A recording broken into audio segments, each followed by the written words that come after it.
I delivered food to support my fiancée's studies abroad. When she returned home, I went to her house to propose, but was humiliated. You're just a delivery boy, and you think you're good enough to marry my daughter. You're like a toad trying to eat a swan's flesh, and you don't even know if you're good enough. You can use the tuition fees as payment for prostitution, and get out of here. I looked at my fiancée, who was hiding in the doorway, and said in a trembling voice, "Is this what you mean?" My fiancée lowered her head and didn't dare to look at me. They had introduced me to a rich second-generation heir, who was better than you in every way. You don't come looking for me again. I took the initiative to break up, and then laughed. In that case, there was no need to tell them about my father being the richest man. After my fiancée returned from studying abroad, she got an offer from a big company, and I was overjoyed, bringing gifts to propose. As soon as I walked to the stairwell, I heard a familiar voice coming from it. He was a delivery man. How could Sophia marry him? It was the voice of the mother-in-law. I looked in the direction of the voice and saw that the door was open. She was sitting among a few women, cracking melon seeds. I paused, and another voice chimed in. Of course, our Sophia has studied abroad and got a job in such a good company, with an annual salary of 300,000 yuan. How could he, a delivery man, marry our Sophia? Yes, he only paid Sophia's tuition fees for a few years, and you had to sign an IOU. Such a stingy and mean man.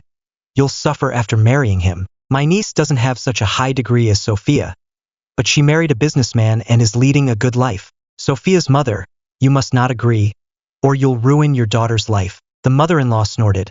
I have worked hard to raise Sophia, and I definitely won't let her lead a hard life. If she dares to marry, I'll break her legs. I was furious when I heard what she said. I walked quickly to the door. When she saw someone, the person inside stopped talking and gave the mother-in-law a look. The would-be mother-in-law got up, came to the door, and gave the order to evict the guest. John, there are guests at home today. It's inconvenient. You can come back another day. I suppressed my anger and said, Auntie, I came today to propose marriage. Sophia and I have agreed to get married after graduation. The would-be mother-in-law glanced at the moutai in my hand. Put that down for now. We'll discuss your marriage to Sophia some other time. Looking at the attitude of my fiancée's mother, and recalling what she had just said, her attitude was self-evident. Everyone in the house was watching me like I was in a play, their eyes full of disdain. If it had been normal, I would have turned around and left a long time ago. But this was my fiancée's mother, and I loved her very much. Auntie, can I go in and have a quick word with Sophia before I go? Sophia's not here. You can come back some other time. The mother-in-law looked at me impatiently. Just as I was about to call my fiancée, I caught sight of a figure behind the door. I recognized it as my fiancée Sophia. Sophia, I shouted. The door opened and my fiancée's face appeared. Fiancée Sophia looked at me without the slightest expression of surprise and said indifferently, John, I have something on today. Shall we make another appointment some other time? Sophia, we had a deal. I hadn't finished speaking when Sophia interrupted. John, I have other things to do today. Can we talk about it some other time? I noticed that there was something wrong with my fiancée, and I took a closer look. She had put on makeup, with long eyelashes that looked like small fans, enlarging her eyes several times. Her lips were also painted with bright lipstick. My heart sank, and a bad feeling came over me. I stuttered, Sophia, is there anything more important than our relationship? My future mother-in-law pushed me unhappily and said, You can eat whatever you want, but you can't say whatever you want. What's your relationship with my Sophia? I looked sadly at my fiancée. Just then, a young man walked out of my fiancée's room, his eyes flicking over me before finally settling on my fiancée. Who is this? A friend. My heart tightened as I looked expectantly at my fiancée. I hoped she would say the 3 magic words, but my fiancée's words were like a bucket of cold water. My classmate is here to collect the money I owe him. Oh, how much? I'll pay it for you. No need. Sophia shook her head. Then she whispered to me, Something really urgent has come up at home today. Why don't you go home first, and we'll get in touch tomorrow? My fiancé looked so sincere. I relented and agreed. The next day, I went to my fiancé's house again. This time, I not only bought my mother-in-law expensive bird's nest, but also bought wine and cigarettes for my father-in-law. I also prepared a special surprise for my fiancé. This time, my future mother-in-law let me in. The whole family sat on the sofa, looking at me like they were interrogating a criminal. Uncle, Auntie, I am sincere about Sophia. My future mother-in-law snorted. You're just a smelly delivery boy. What makes you qualified to marry my daughter? I know that my mother-in-law is worried that my daughter will suffer if she follows me. So I quickly spoke up. Don't worry. I will talk to my family about buying a house right away. My mother-in-law looked impatient and interrupted me hastily. That's enough. We know how much you earn. In the end, Sophia will still have to help you pay the mortgage together. Sophia is spoiled and she can't bear this hardship. Hearing my mother-in-law's words, my heart sank. It is you, the mother, who has made Sophia suffer the most, and you call her spoiled. If you didn't favor boys over girls and refuse to pay for Sophia's education, why would I have to deliver takeaways to pay for her studies abroad? Although I was thinking this, I still kept a smile on my face and said to the auntie, don't worry, I will definitely not let Sophia suffer with me. Just then, a snort of laughter suddenly came from behind me. This toad wants to eat the swan's flesh, but it doesn't even look at whether he is worthy. Following the sound, I looked over and saw Michael, my fiancée's younger brother, sitting on the sofa, head down, playing a game. I noticed that he was holding the latest model of a certain fruit phone. Sophia has been studying abroad for all these years, and I have earned the tuition and living expenses by delivering takeaways, while her parents have not contributed a single penny and even want Sophia to work and send money home. I took a deep breath, suppressed my anger, and said, Auntie, Sophia and I love each other. This is not feudal society anymore. As long as both parties want to get married, you can get a marriage license without a household registration book. Sophia's father had been silent next to her, but suddenly he slammed his hand on the coffee table. We are her parents. She should listen to us. I decided I couldn't stand it anymore and retorted, I have paid Sophia's tuition and living expenses for 3 years. Where were you parents back then? Sophia's father looked at me with bloodshot eyes. The tuition fees were used as prostitution fees. So get out of here. I looked at him in disbelief, unable to believe that these were the words of a father. I looked at my fiancée, who had been hiding behind the door, and said in a trembling voice, Is this what you mean too? My fiancée lowered her head and didn't dare to look at me. She whispered, John, you're very nice, but we're just not suitable for each other. I laughed instead of getting angry. We had been dating for 4 years, and you're only saying now that it's not suitable. You're a gold digger, and so is your whole family. A loud slap landed on my face. Sophia was in tears. You don't understand. I've worked so hard to get a better life. They've introduced me to a rich guy who's better than you in every way. What do you think I should choose?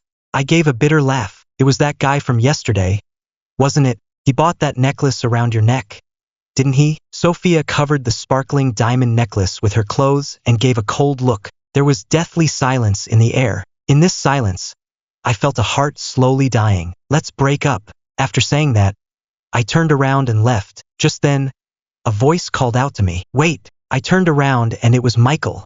He looked at me expressionlessly and threw a few bags in front of me. Take this rubbish away. It was the gifts I had brought over. Michael tilted his head, looking like a victor. I sneered and threw them in the trash in front of them. I had given up my postgraduate studies to support Sophia's dream of studying abroad. Now I could go on to fulfill my dream. That day, my sister asked me to dinner. As I arrived at the door, I unexpectedly ran into Sophia's family. They were a very conspicuous group, with Sophia's parents dressed formally and especially warm towards the man next to them. I glanced at them and instantly realized that the man was the one Sophia had gone on a blind date with. They were chatting and laughing, and I didn't want to cause any trouble, so I wanted to go around the block to go in and find my sister. Unexpectedly, I walked too quickly and accidentally brought my clothes to a nearby vase. The sound of the broken vase instantly attracted everyone's attention. Sophia's mother's face changed when she saw me. John, what are you doing here?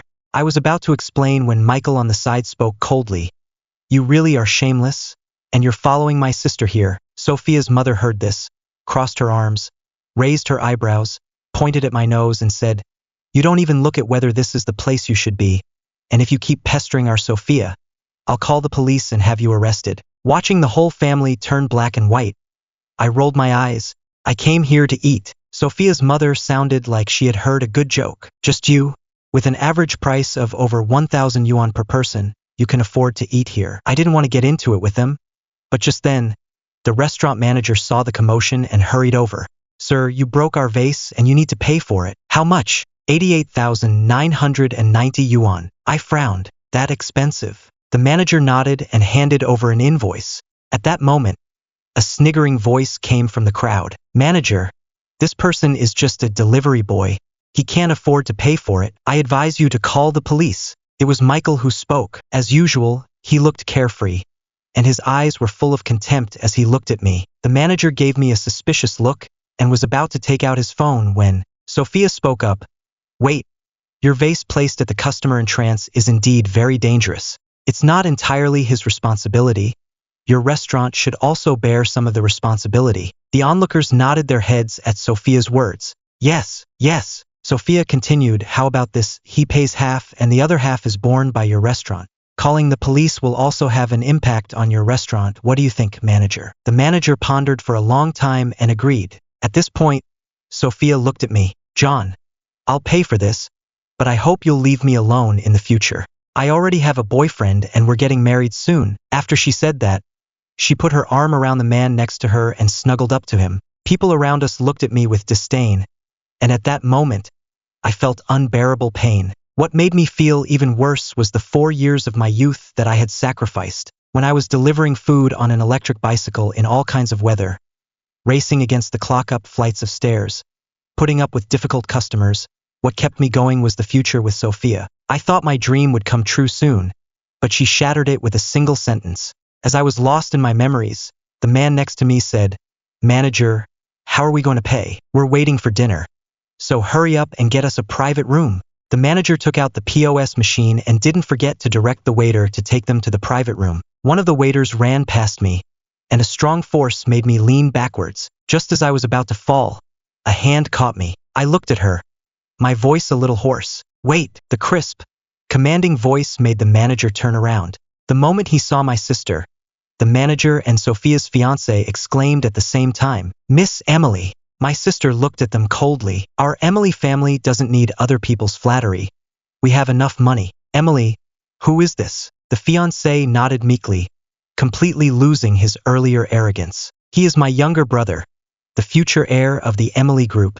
After these words, Sophia and her fiancé's faces both changed. Younger brother. Sophia looked incredulous. How is this possible? I have known John for more than 4 years, and he is an only child. His parents are both dead, and he is only dependent on an elderly grandfather. Upon her reminder, Sophia's fiancé looked at my sister with a servile expression. Emily, you haven't been deceived by him, have you? He is just a delivery boy. How could he be your brother? You, my sister gave him a glare, and he shut up. Daniel, is it your business what happens in Emily's family? Daniel lowered his head and didn't say a word. The restaurant manager hurried over and said he would take us to the private room, and he even left Sophia and the others behind. Sophia's mother, who was standing behind them, saw her future son-in-law being reprimanded and felt very unhappy. She pushed her way through the crowd and grabbed my sister's arm. Hey, rich people are simple-minded and the easiest to deceive. We were just trying to warn you. My sister angrily shook her hand off. And who are you? What's it to you? You're so young and have no discernment. Be careful. You'll be sold and you'll be counting the money. Sophia's mother's words made my sister laugh. She looked at me and said, You know all kinds of people. Then she took out her phone and made a call. Just then, the restaurant manager suddenly shouted, I know who you are. You're the son of the president of Emily Group who disappeared 24 years ago, right? I remember the huge media coverage at the time, but you were wearing a mask, so no one recognized you. So you are Master Emily. With these words, Sophia's mother's eyes widened and her mouth opened wide enough to fit an egg. How is that possible? Sophia muttered to herself, looking at me. My sister snorted. I chose to ignore it. At this moment, a well-dressed man ran over from afar. Emily, what can I do for you?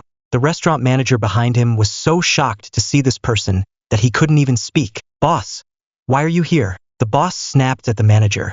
And while he was standing there, he would deal with you later. Boss Richard, these guests of yours are disturbing our meal. What do you think should be done? Boss Richard glanced at Daniel and the others and said nonchalantly, I'm sorry, our restaurant is not accepting guests right now, so please go back. Daniel flushed with anger at Richard's words. Sophia saw this and tugged Daniel's sleeve, whispering, Why don't we go somewhere else? Daniel had no choice but to leave in a huff. Sophia left reluctantly, looking back at me several times, which I pretended not to see. The meal was full of twists and turns, and it was already late when we finished eating. My sister insisted on seeing me home to the place I rented, but found someone standing in front of the door. Sophia looked sad, her eyes red, and she looked over at me. "Oh, John, I was wrong. Can you forgive me?" "I'm sorry, you've got the wrong person. I'm Jonathan." Sophia looked at me in shock. Before she could finish speaking, I had already lifted my foot to close the door in one smooth motion. Early the next morning, I had just woken up when the doorbell rang. I opened the door and there stood Sophia, smiling. "Jonathan, you're awake. I've bought your favorite Xylong Bao." Before I could react, Sophia had already entered the house. This rental house was rented by me when I graduated from university. Sophia was familiar with the place. There was a small kitchen connected to the bathroom. She took out chopsticks and bowls, placed the breakfast on the simple table, and then urged me to wash up quickly. I looked at her, as if I had returned to the time when I had just graduated, except that back then, I was the one who got up early to buy breakfast, and the two of us spent a sweet time together in this tiny rented room. Now, is this how she wants to get back together with me? What do you want? I looked at Sophia coldly. Sophia's eyes reddened, and she lifted her hand gently. I saw the ring that should have been thrown in the trash was now on her ring finger. "I picked it up after you left." I looked away and said coldly, "So what?" Sophia looked at me pitifully. I broke up with Daniel and my parents kicked me out, so I have nowhere to go." I sneered. "You think this is a pet shelter where you can come and go as you please? Sophia, we've broken up. So from now on, my business is none of your business, and neither is yours mine." With these words, Sophia's tears fell like broken beads. "I know I have no face to see you again. You don't understand at all. I was also forced to do it. It was all because of my mother. I had no choice." Sophia cried until she could hardly breathe. Looking back on the past, I felt a little soft-hearted. "Okay, don't cry anymore. Let's eat breakfast." Sophia glanced at me and broke into a smile. After breakfast, I went to study by myself and Sophia went to work. After Sophia left, I called my sister. "My lease is up in a month, but I've decided to move out anyway. Sis, you can send someone over. The key is under the mat by the door." My sister Emily giggled. I was right, wasn't I? I didn't say anything and hung up the phone. Yesterday, when she dropped me off, she said she wanted to make a bet with me that Sophia would change her mind and come back to me. I didn't believe her, but she said we'd see. Sure enough, women understand women better. I didn't want to move so soon. After the family reunion, my life didn't change much. Emily said that there were many houses in the family, and if I didn't want to go home, she could buy me another apartment. I refused at the time, because I didn't want them to think that I was only doing it for the money. I wanted to get it all through my own hard work. When I got home that night, I got a call from Sophia on the subway. "Jonathan, did you move?" Why? That kind of shabby urban village is not worthy of my status as the eldest son of the Emily family. There was silence on the line, so I took the opportunity to hang up. Sophia never called back. Just when I thought Sophia would never show up again, I never expected to run into her in such a situation. One day, my father cordially invited me to a dinner party, saying that he wanted to show me the world. It was an upscale club where many big bosses came to discuss business. Unexpectedly, I met Sophia here. She was sitting among a circle of men, demurely pouring wine for a man next to her. I noticed that the man's hand was still on her leg. Daniel was sitting across from her, directing Sophia. "Sophia, toast to President Wang and President Lee." Watching this scene, I was furious. I delivered takeaways in all kinds of weather to support her studies abroad, and after I returned, she still had to sacrifice her looks in exchange for resources. I am so disappointed. I was about to turn around and leave when suddenly a scream caught my attention. I saw Sophia apologizing frantically. It turned out that she had accidentally spilled the wine on the Boss Wang. Boss Wang looked unconcerned, while Daniel was so furious that he slapped Sophia. Sophia covered her face, looking so sad as she tried not to cry. "Sophia, don't be so cheeky. If you want to marry me, you have to serve me well." Sophia dared not speak angrily, and could only swallow her anger. Daniel was afraid of angering these people, and carefully apologized. The Boss Wang deliberately took Sophia's hand to comfort her, and advised her falsely, "Daniel, don't say too much. Don't scare the little girl. Here, I have a room here.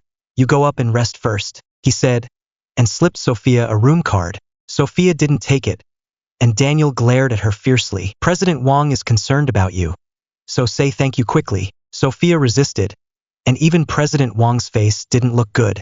You're ungrateful. President Wong, don't be angry. I'll teach her a lesson. After saying that, Daniel pulled Sophia up and walked towards the door. I couldn't dodge in time, and our gazes collided. Jonathan! Everyone in the room turned to look at me. Sophia's eyes were pleading, and I softened, pulling Daniel back. Where are you taking her? Daniel glared at me viciously. She's my girlfriend? None of your business. I took a deep breath. I'm her classmate.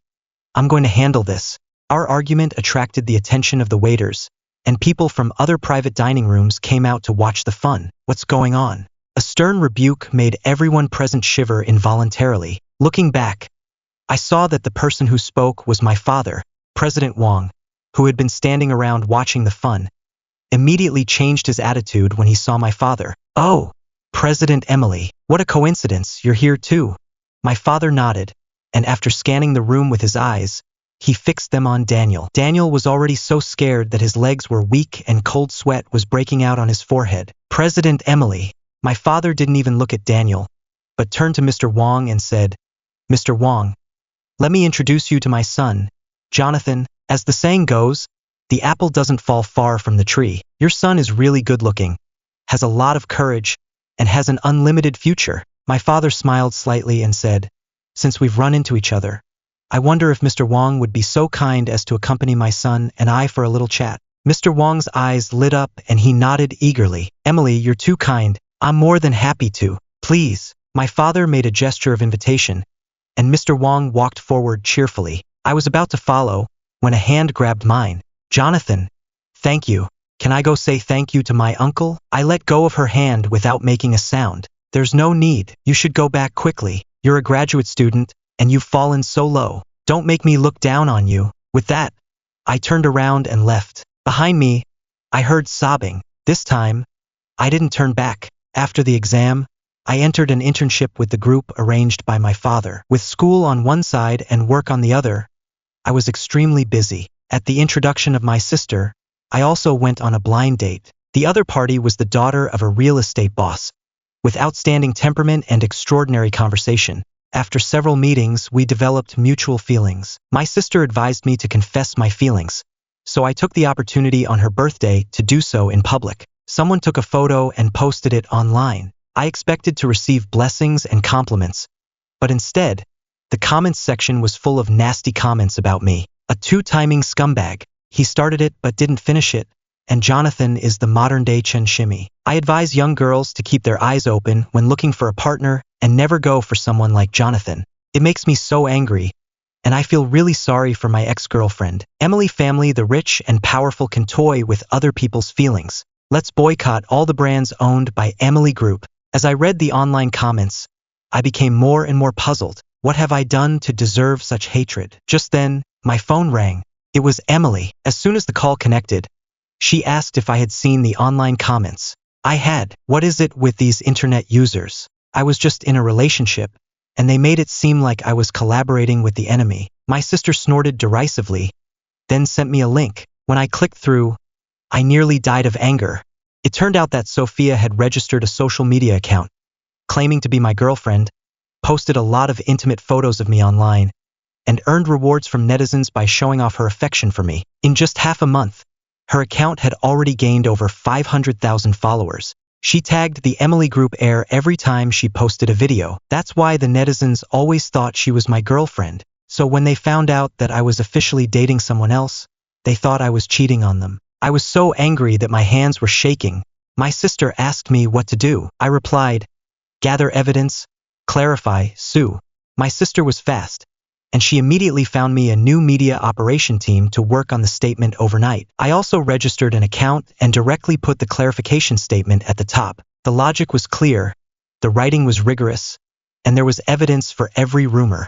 I posted the bank transfer records from the past 4 years, as well as the recording of Sophia's family's words on the day of the marriage proposal. I even had technicians recover the surveillance footage from that day. There were also images of Sophia appearing in a restaurant, with Daniel's arm around her. In the face of evidence, public opinion quickly changed direction.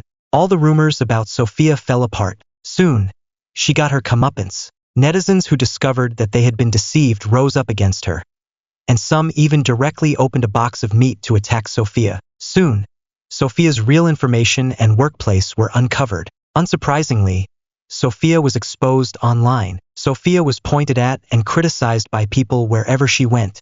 Soon, she canceled her account and disappeared from the internet without a trace. My account, on the other hand, gained hundreds of thousands of followers. Taking advantage of the situation, I assembled a team to help me manage my new media accounts. They mainly posted news about the brands under Emily Group, as well as some of my personal life. After this incident, my relationship with my girlfriend also stabilized. We soon reached the stage of discussing marriage. One day, I was accompanying my girlfriend to try on wedding dresses when my phone rang. It was an unfamiliar number. As soon as I answered, a miserable voice came from the other end. John ate Sophia. From the receiver came Sophia's sobs, mixed with the sound of a strong wind. I was shocked, and I had a vague feeling of foreboding. Where are you? I asked carefully. John, I regret it. I regret it. I shouldn't have listened to my mother. I shouldn't have broken up with you. I shouldn't have been vain. Sob. While I was calming Sophia's emotions, I asked my girlfriend to call the police. Sophia, listen to me. It's not your fault. It's your parents. They value boys over girls, and they neglect you. Just tell me where you are, and I'll come and get you. Okay? Sophia didn't say anything, but instead started singing, la la la, la la la, la la la. As I listened to the melody, it suddenly occurred to me. Then I pulled my feet out and sprinted outside. When I reached the rooftop of the teaching building, I saw a flash of white standing at the edge of the rooftop. The wind lifted her long skirt, and her body swayed from side to side. I didn't dare to make a move, and I approached step by step.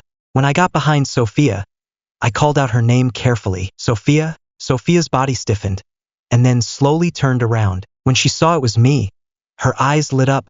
John, did you come to pick me up? I nodded. Sophia's face beamed with joy. Do you still remember this place? This is where we first met, and where you confessed your love for me. You said you wanted to marry me and have 3 children. I agreed right away. When are you going to marry me? I looked at her sadly, not knowing how to answer. Sophia gave a sad smile and her body began to shake. Have you changed your mind? I have nothing left now, you're all I have. Are you going to abandon me too? Sophia, listen to me. I know, you've fallen for someone else. As I watched her edge closer and closer to the edge, my heart sank. Just then, my phone rang.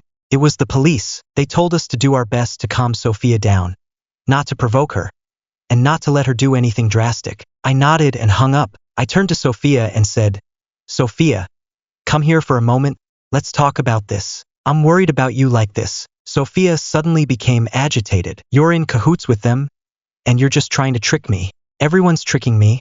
Everyone's tricking me.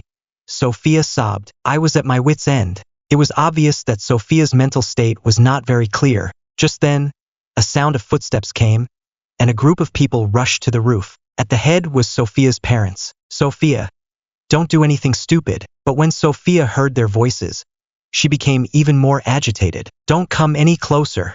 It's all your fault that I'm like this. Sophia's mother, on hearing this, instead started shouting abuse, saying that she had raised her but not her, that she was ungrateful, and that she should just die. Sophia, hearing this, became even more agitated and slipped on the roof, falling straight down. After Sophia fell, she was quickly taken to the hospital in an ambulance. Fortunately, the police had laid an air mattress down beforehand, so Sophia only fell into a coma and did not sustain any serious injuries. I let out a sigh of relief as I watched the ambulance drive away. When I turned around, my girlfriend was waiting for me. I had to apologize to her. It was still not too late, so let's go try on wedding dresses again. My girlfriend nodded, and we drove away. After proposing to my girlfriend, I applied to a school abroad and soon went abroad with my girlfriend. Time flew by and 2 years passed. I heard from Sophia again when Emily told me. After jumping off a building, Sophia was diagnosed with severe depression. Sophia's mother resented the fact that Sophia was unemployed and a burden, and sold her to a 40-year-old bachelor for 300,000 yuan in bride price. On the day of the wedding, Sophia, dressed in white, secretly slit her wrists. She was not discovered until her wedding dress was stained red. She was rushed to the hospital in time and saved. However, the man refused to accept Sophia anymore. Sophia's mother had a big fight with the other party and refused to return the bride price. Later, the man had no choice but to sue Sophia's mother. Sophia's mother moved away from the city to avoid harassment from the man. They left without Sophia and instead sent her to a mental hospital. I heard that Sophia did not resist and let them do whatever they wanted. I sighed when I heard this. She had a better life ahead of her, but she ruined it for herself. She wanted to take the shortcut, but she didn't realize that it was a thorny path that was even more difficult to walk. 2 years later, my girlfriend and I got married. I returned to China and inherited my father's company. I started my own glorious life.